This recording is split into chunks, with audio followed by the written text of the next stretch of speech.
Hello guys, நம்ம கார்த்திக் கதையில March 10 என்ன நடக்க போகுது அப்படிங்கறத பத்தி தாங்க இந்த வீடியோல இப்ப நம்ம பார்க்க போறோம். இந்த வீடியோவுக்கு மறக்காம லைக் பண்ணிக்கோங்க. அண்ட் உங்களுக்கு ஒரு சூப்பரான நம்ம சப்ஸ்கிரைபருக்காக ஒரு கிவ் அவே அனௌன்ஸ் பண்ண போறோம். ஸோ இந்த கிவ் அவேல உங்களுக்கு 20 டிஃப்ரெண்ட் டைப் ஆஃப் கிளிப்ஸ் கொடுக்க போறோம். ஸோ உங்களுக்கு இந்த கிளிப்ஸ் பிடிக்கும், கிவ் அவேல கலந்துக்கிடணும் அப்படின்னா கமெண்ட்ல ஹாய் அப்படின்னு மறக்காம கமெண்ட் பண்ணுங்க. அண்ட் இந்த கிவ் அவே சம்பந்தமா உங்ககிட்ட எந்தவித பணமும் கேட்க மாட்டோம். ஸோ அலர்ட்டா இருங்க. சரி வாங்க வீடியோக்குள்ள போலாம். என்ன நடக்குது அப்படின்னு பாத்துக்கிட்டீங்கன்னா, ஹீரோ வந்துட்டு அத்தைக்கு அவார்ட் கொடுத்துட்டு நேரா வீட்டுக்கு வராரு. அப்ப ரேவதி வீட்டு வாசல்ல உட்காந்துருக்காங்க. ஹீரோ நேரா ரேவதி கிட்ட போயிட்டு, இங்க பாரு, எவ்வளவு நேரம் இப்படி சாப்பிடாம உட்காந்துருப்ப, நீ இப்படி சாப்பிடாம இருக்கிறத பார்த்துட்டு எனக்கு மனசுக்கு ரொம்ப கஷ்டமா இருக்கு, ஏன் இப்படி பண்ற அப்படின்னு கேக்குறாங்க.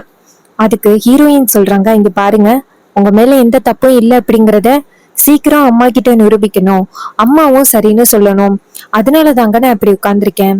அப்ப ஹீரோ சொல்றாரு, இங்க பாரு, அதை நான் கண்டிப்பா நிரூபிப்பேன். நீ இப்படி சாப்பிடாம இருக்கிறத பார்த்தா எனக்கு மனசுக்கு கஷ்டமா இருக்குல்ல, ஏதாவது சாப்பிடு அப்படின்னு. அப்ப ஹீரோயின் சொல்றாங்க, நீங்க சாப்பிட்டீங்களா ஃபர்ஸ்ட்? ஹீரோ சொல்றாரு, நான் சாப்பிட்டேன். ஹீரோயின் கேக்குறாங்க, இங்க பாருங்க, நீங்க சாப்பிடல அப்படிங்கறது நல்லாவே தெரியும் அஹ் அப்படின்னு. அதுக்கு அந்த இடத்துக்கு ரோகிணி வராங்க. வந்துட்டு, பாத்தீங்களா, சாப்பிடவே மாட்டிக்கிறா. அப்ப ஹீரோ சொல்றாரு, சரி, நீங்க சாப்பாடு ஒரு தட்டுல போட்டுட்டு வாங்க, நான் சாப்பாடு கொடுக்குறேன். அவங்களும் சரி அப்படின்ட்டு வீட்டுக்குள்ள போயிட்டு சாப்பாடு எடுத்துட்டு வந்து கொடுக்க, ஹீரோ வந்து ஹீரோயினுக்கு சாப்பாடு ஊட்டி விடுறாரு. ஹீரோயின் சாப்பிட்டு முடிச்சுட்டு, சரி, நீங்க போயிட்டு உண்மையை கண்டுபிடிக்கிறதுக்கு ஏதாவது ட்ரை பண்ணுங்க. அப்ப ரோஹிணி சொல்றாங்க, சரி, அந்த நகையை யாரு எடுத்தது அப்படின்னு உங்களுக்கு தெரிஞ்சிச்சா? ஹீரோ சொல்றாரு, அந்த நகையை வேற யாரு எடுத்ததா இருக்கும், அந்த சிவனாண்டியும் அந்த முத்துவும் தான். பட் அவங்க தான் எடுத்தாங்க அப்படிங்கறதுக்கான ஆதாரம் இன்னும் என் கையில கிடைக்கல. சோ அந்த ஆதாரம் என் கையில கிடைச்சிருச்சு அப்படின்னா அவங்கதான் இதை பண்ணாங்க அப்படின்னு அதிகாரிங்க கிட்ட சொல்லிடுவேன். இந்த கேஸும் ஸ்டாப் ஆகிரும். பட் அவங்க தான் பண்ணாங்க அப்படிங்கறதுக்கான ஆதாரம் இன்னும் கிடைக்கல. இதுக்கு காரணமான சண்முகம் ஹாஸ்பிட்டல்ல இருக்காரு. அப்ப ரோஹிணி சொல்றாங்க, சரி, அன்னைக்கு நீங்க தான் அந்த நகை எடுத்தீங்க அப்படின்னு ஒருத்தன் வந்து வாக்குமூலம் கொடுத்தாங்க, அவனை வச்சு ஏதாவது பண்ண முடியுமா? அவங்கிட்ட போய் கேளுங்க. அந்த சிவனாண்டி தானே பிடிச்சு இழுத்துட்டு வந்தான், கண்டிப்பா அந்த பையனுக்கு ஏதாவது தெரியறதுக்கு வாய்ப்பு இருக்கு. அப்ப ஹீரோ சொல்றாரு, ஆமா, கண்டிப்பா அவனுக்கு ஏதாவது தெரியறதுக்கு வாய்ப்பு இருக்கு. சரி, நான் அவனை போயிட்டு நேரடியா பாக்குறேன். ரேவதி, நீ சாப்பிடு, இந்த மாதிரி சாப்பிடாம இருக்காத, நான் சீக்கிரம் உண்மையை கண்டுபிடிச்சிட்டு வரேன், சரியா? ஹீரோயினும் சரி அப்படின்னு சொல்றாங்க. ஹீரோ அந்த இடத்துல இருந்து கிளம்புறாரு. நேரா உண்மையை கண்டுபிடிக்கிறதுக்காக நேரா அந்த பையனை பாக்குறதுக்காக போறாங்க. போய் சர்ச்சை சொன்னவன. அவன் நேரா ஹீரோவை பார்த்ததும் தப்பிச்சு ஓட பாக்குறான். ஹீரோ டக்குன்னு அவனை பிடிச்சு, இங்க பாரு, உன் மேல எந்த தப்பும் இல்லை அப்படின்னா இதுக்கு என்ன பார்த்து பயந்து ஓடுற? அன்னைக்கு நீ வந்து சொன்னியல்ல, நான் தான் அந்த நகை எடுத்தேன் அப்படின்னு, ஆதாரமெல்லாம் வச்சிருந்தியல்ல, இப்ப சொல்லு, நான் தான் அதை பண்ணனா? அப்ப அந்த பையன் சொல்றான், சார் சார், எங்களை விட்டுருங்க சார், அந்த சிவனாண்டியும் முத்துவும் காசு கொடுத்ததுனாலதான் சார் நான் அப்படி சொன்னேன், இல்லைன்னா அவங்களை என்ன சும்மாவும் விட்டுருக்க மாட்டாங்க சார், என்னை விட்டுருங்க சார். அப்ப ஹீரோ சொல்றாரு, இங்க பாரு, அவங்க 2 பேரும் தான் அதை தான் பண்ணாங்களா, வந்து அதிகாரிங்க கிட்டே நீ சொல்றியா? அவர் சொல்றாரு, இல்ல சார், என்னால சொல்ல முடியாது சார், நான் சொல்லி என் குடும்பத்துக்கு ஏதாவது ஆகிரும். இதை கேட்டதும் ஹீரோ சொல்றாரு, இங்க பாரு, அவனுங்களுக்கு நீ இப்படியே வந்துட்டு இடம் கொடுத்த அப்படின்னா அதுவே நாளை பின்ன பெரிய பிரச்சனை ஆகுறதுக்கு வாய்ப்பு இருக்கு. நீ ஏன் தேவையில்லாம அவனுங்களுக்கெல்லாம் சப்போர்ட் பண்ற? அதுக்கு அவர் சொல்றாரு, சார் சார், என்னை விட்டுருங்க சார், நான் எந்த வகையிலயும் உங்களுக்கு எந்த பிரச்சனையும் கொடுக்க மாட்டேன் சார், என்னை விட்டுருங்க சார். அப்ப ஹீரோ சொல்றாரு, இங்க பாரு, உண்மையை சொல்ல முடியுமா இல்லையா? உடனே அந்த பையன் டக்குன்னு ஹீரோவோட காலில் விழுந்து, இங்க பாருங்க சார், எனக்கு இன்னும் ஒரு குடும்பம் இருக்கு சார், நான் மட்டும் இப்ப உண்மையை சொன்னேன் அப்படின்னா அந்த சிவனாண்டியும் முத்துவும் வெளியில வந்த பிறகு என்ன சும்மா விட மாட்டாங்க. இதனால நான் ரொம்ப கஷ்டத்தை அனுபவிக்கிறதுக்கு நிறைய வாய்ப்புகள் இருக்கு சார். சார், வேற ஏதாவது முயற்சி பண்ணி உண்மையை கண்டுபிடிக்கிறதுக்கு ட்ரை பண்ணுங்க சார், என்னை விட்டுருங்க சார் அப்படின்னு சொல்லிட்டு கெஞ்ச, நம்ம ஹீரோவும் சரி, இதுக்கு மேல இவனுங்க கிட்ட கேட்டா இவன் அழுதுருவான் அப்படின்னு ஹீரோ வந்து அவனை பார்த்து, சரி விடு, நான் பாத்துக்கிறேன் அப்படின்ட்டு நம்ம ஹீரோ அந்த இடத்துல இருந்து கிளம்புறாரு. அப்ப நம்ம ஹீரோ நினைக்கிறாரு, இவனும் ஆகாம போயிட்டான், இப்ப நம்ம யாருக்கிட்ட கேக்குறது அப்படின்னு நம்ம ஹீரோ நேரா ஹாஸ்பிட்டல் போறாரு. அங்க வந்து சண்முகத்துக்கு ட்ரீட்மெண்ட் நடந்துகிட்டு இருக்கு. சண்முகத்தோட மனைவி இருக்காங்க. அப்போ சண்முகத்தோட மனைவி ஹீரோவை பார்த்து, சார், என் புருஷன் இன்னும் கண்முழிக்கவே இல்லை சார், எனக்கு என்ன பண்றேன்னே தெரியல, எனக்குன்னே இருக்கிறது அவர் மட்டும்தான் சார், அவர் தான் என்ன நல்லபடியா பாத்துக்கிட்டாரு, நிறைய தப்பு பண்ணாரு, இல்லைன்னு சொல்லல, ஆனா இந்த வீட்டுல ஆணிவரா இருக்கிறது அவர் தான் சார், அவருக்கு ஏதாவது ஆகிருச்சு அப்படின்னா என் குடும்பம் என்ன ஆகும் அப்படின்னு தெரியல, எனக்கு ரொம்ப பயமா இருக்கு சார் அப்படின்னு. அப்ப ஹீரோ சொல்றாரு, இங்க பாருங்க, நீங்க கவலைப்படாதீங்க, அவருக்கு எதுவும் ஆகாது. உங்களுக்கு என்னென்ன உதவி வேணுமோ அது எல்லாத்தையுமே நான் பண்றேன், சரியா? நீங்க தைரியமா இருங்க அப்படின்னு சொல்ல உடனே நான் அந்த பொண்ணும் சரி அப்படிங்கிறாங்க. அப்ப டாக்டர் இங்க இருந்து வெளியில வந்து, சார், அந்த சண்முகம் கண் முழிச்சிருக்காரு. இதை கேட்டதும் நம்ம ஹீரோ செம்ம ஹாப்பி ஆகுறாரு. அப்ப அந்த பொண்ணு சொல்றாங்க, சார், என் ஹஸ்பண்ட் கண் முழிச்சிட்டாராம். நீங்க ரொம்ப நேரமா அவர்கிட்ட ஏதோ ஒரு விஷயம் கேட்கணும் அப்படின்னு சொல்லிட்டு இருந்தீங்கல்ல, வாங்க சார் கேட்போம் அப்படின்னு சொல்லிட்டு உள்ளார போறாங்க. அங்க போனதும் சண்முகம் நேரா ஹீரோவை பார்த்து, சார் என்ன மன்னிச்சிருங்க சார் அப்படின்னு. அப்ப ஹீரோ சொல்றாரு, ஏங்க என்ன பார்த்து அப்படி ஓடி வந்தீங்க? வந்து நீங்க உண்மையை சொல்லியிருந்தீங்க அப்படின்னா இவ்வளவு பெரிய பிரச்சனை வந்திருக்கிறதுக்கு வாய்ப்பே இல்லை. நீங்க அதிகாரிங்க கிட்ட உண்மையை சொல்லி உங்க மேல எந்த தப்பும் இல்லை அப்படின்ட்டு நீங்க சொல்லியிருக்கலாம். அதை விட்டுட்டு நீங்க தப்பிச்சு போனதுனால இப்ப எவ்வளவு பெரிய பிரச்சனை தெரியுமா? அப்ப அந்த லேடி சொல்றாங்க, யோ, ஏயா, நேர்மையா சம்பாதிக்கிற பணம் மட்டும்தான் நமக்கு கையில இருக்கும், மத்தபடி சம்பாதிக்கிற பணம் எதுவும் கையில நிக்காது அப்படின்னு நான் உன்கிட்ட எத்தனை தடவை சொல்லி புரிய வைக்க பார்த்தேன். ஆனா நீ கொஞ்சம் கூட கேட்கவே இல்லை.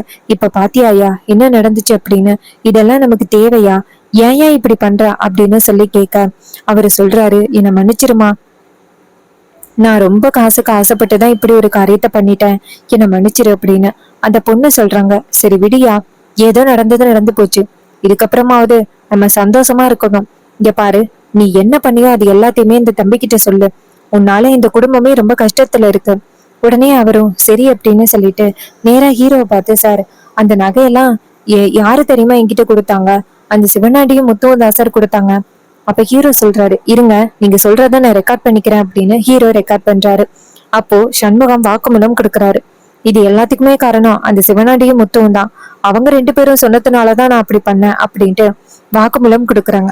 இதை கேட்டது நம்ம ஹீரோவும் அது எல்லாத்தையுமே வாங்கிக்கிட்டு நேரா அந்த சண்முகத்துக்கிட்ட, இங்க பாரு, உனக்கு எந்த வகையிலயும் பிரச்சனை வராது. அதுக்கு அந்த லேடி சொல்றாங்க, சார், கண்டிப்பா ஏதாவது பிரச்சனை வந்துச்சுன்னா என்ன சார் பண்றது? அப்ப ஹீரோ சொல்றாரு, இங்க பாருங்க, நாங்க உங்களுக்கு பாதுகாப்பா இருக்கோம், சோ உங்களுக்கு எந்த பிரச்சனையும் வராது, சரியா? இது கேட்டதும் அவங்களும் சரி அப்படின்னு சொல்றாங்க. நம்ம ஹீரோ வந்துட்டு நேரா அவங்க கிட்ட சொல்லிட்டு நேரா நம்ம ஹீரோ அதிகாரிங்களை பாக்குறதுக்காக போறாங்க. நேரா அதிகாரிங்களை போய் பாக்குறாங்க. அப்ப அவர் சொல்றாரு, சார், நாங்களும் முடிஞ்ச அளவுக்கு விசாரிச்சுக்கிட்டு தான் சார் இருக்கோம். அந்த நகை எடுத்தவங்க யாரு அப்படின்னு இன்னும் எங்களுக்கு தெரியல. அப்ப ஹீரோ சொல்றாரு, இங்க பாருங்க, அது எடுத்தது யாரு அப்படிங்கறத நான் கண்டுபிடிச்சிட்டேன். அதுக்கான ஆதாரம் என்கிட்ட வீடியோவா இருக்கு. இந்த வீடியோவை பாருங்க அப்படின்னு சொல்ல அவர் அந்த வீடியோவை பாக்குறாரு. அதுல சண்முகம் சொல்லியிருக்காரு, என்னைய வந்துட்டு என்கிட்ட நகையை கொடுத்து கொண்டு போய் புதைக்க சொன்னது அந்த சிவனாடியும் முத்துவேலும் தான். அவங்க சொன்னதுனாலதான் நான் கொண்டு போய் அந்த நகையை நான் புதைச்சு வச்சேன். அப்பதான் இவர் என்னை கண்டுபிடிச்சாரு. நான் அவர்கிட்ட இருந்து தப்பிச்சு போகலாம் அப்படின்னு நினைச்சு ஓடும் பொழுதுதான் எனக்கு இப்படி ஆகிருச்சு. இது எல்லாத்துக்கும் முக்கிய காரணம் அவனுங்க ரெண்டு பேருமே விடாதீங்க சார் அப்படின்னு சொல்லிட்டு அவரு வீடியோ கொடுத்திருக்காரு.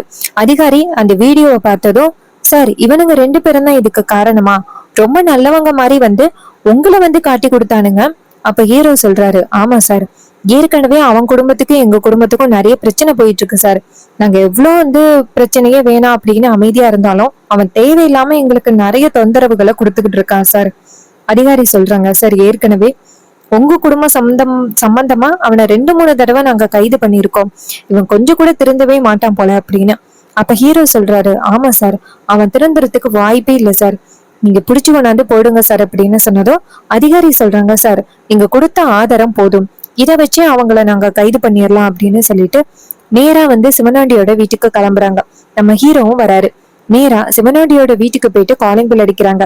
அப்போ சிவனாண்டி வெளியில கதவை திறக்க அதிகாரிகளோட ஹீரோ நிக்கிறத பார்த்துட்டு சிவனாண்டி தப்பிச்சு போயிட முயற்சி பண்றாரு.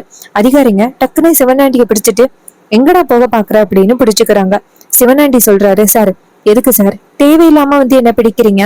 அதுக்கு அதிகாரிங்க சொல்றாங்க, நீ எதுக்கு தேவையில்லாம எங்களை பார்த்து பயந்து ஓடுற? நீ ஏதோ தப்பு பண்ணிருக்கா, அதுக்காக தானே எங்களை பார்த்து பயந்து ஓடுற? இதை கேட்டதும் அவர் முழிக்கிறாரு. அப்போ முத்துவும் அந்த இடத்துல மாட்டிக்கிறாரு. அப்போ முத்து சொல்றாரு, சார், நாங்க என்ன தப்பு பண்ணோம், இதுக்காக எங்களை பிடிக்கிறீங்க அப்படின்னு. அதிகாரி சொல்றாங்க, என்ன தப்பு பண்ணமா? நீ எவ்வளவு பெரிய விஷயத்த பண்ணிட்டு ஒண்ணும் தெரியாதவ மாதிரி உட்கார்ந்து இருக்கீங்களா?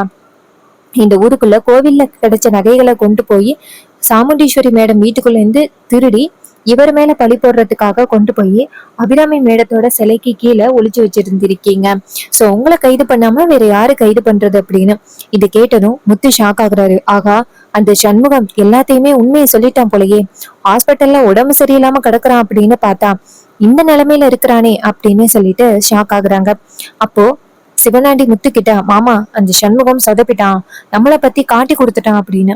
அப்ப முத்து சொல்றாரு, ஆமாடா மவனே, அவன் இப்படி ஒரு காரியத்தை பண்ணுவான் அப்படின்னு நான் கொஞ்சம் கூட எதிர்பார்க்கவே இல்லை. சரி விடுடா, பாத்துக்கலாம் அப்படின்னு சொல்ல, அதுக்கு சிவனாண்டி சொல்றாரு, ஆமா சித்தப்பா, நம்ம இந்த மாதிரி போயிட்டு வர்றது என்ன சாதாரண விஷயமா, அதான் அடிக்கடி நடந்துகிட்டே இருக்கே அப்படின்னு சொல்லி பேச, முத்து சொல்றாரு, ஆமாடா மவனே அப்படின்ட்டு பேசிக்கிட்டு இருக்காங்க. அப்ப நம்ம ஹீரோ அதிகாரிங்களை பார்த்து, சார் இவனுங்க கண்டிப்பா திருந்த மாட்டானுங்க, எப்படியாவது வெளியில வந்து மறுபடியும் என் குடும்பத்துக்கு ஏதாவது ஒரு வகையில பிரச்சனை கொடுக்கணும் அப்படின்னு தான் நினைப்பாங்க.